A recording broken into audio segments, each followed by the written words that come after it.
Welcome to another episode of 5 Minutes Book Summary. Today we are going to explore the book, Scarcity: Why Having Too Little Means So Much. It is a book that explores the psychological and behavioral effects of scarcity. The authors, Sendhil, Mullainathan and Eldar, Shafir, argue that when people face a scarcity of resources, such as time or money, it affects not only their decision-making abilities but also their cognitive functioning and emotional state. The authors provide evidence that scarcity affects people in a variety of ways. For example, when people are facing financial scarcity, they are more likely to make impulsive, short-term decisions that have negative long-term consequences, such as taking out high-interest loans or not saving for retirement. For instance, someone who is struggling to pay bills may choose to buy a cheap, unhealthy meal instead of a more expensive, nutritious one, even though they know the latter is a better choice in the long term. Similarly, when people are facing time scarcity, they may prioritize immediate tasks over more important long-term goals, such as exercise or spending time with family. For example, someone who is constantly rushing to meet deadlines at work may neglect to take breaks, even though they know that regular breaks are important for their health and well-being.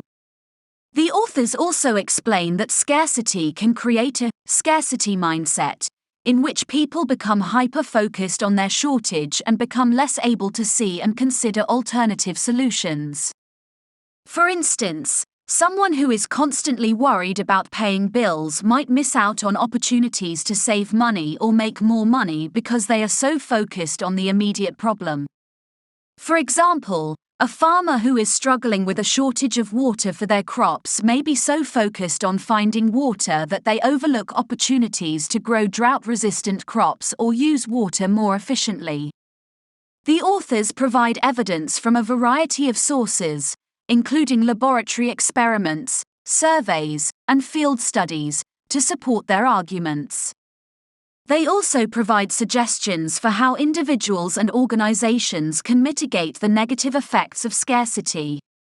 For example, they suggest that setting aside a specific amount of money for important expenses, such as bills, can help people avoid financial scarcity.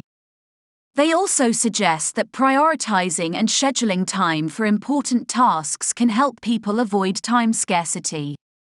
For instance, someone who is trying to avoid time scarcity might schedule regular exercise sessions or make a plan to spend quality time with their family each week.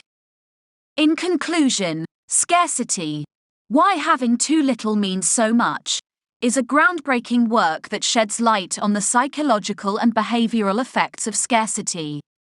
The authors provide a wealth of evidence to support their arguments and offer practical suggestions for how individuals and organizations can mitigate the negative effects of scarcity.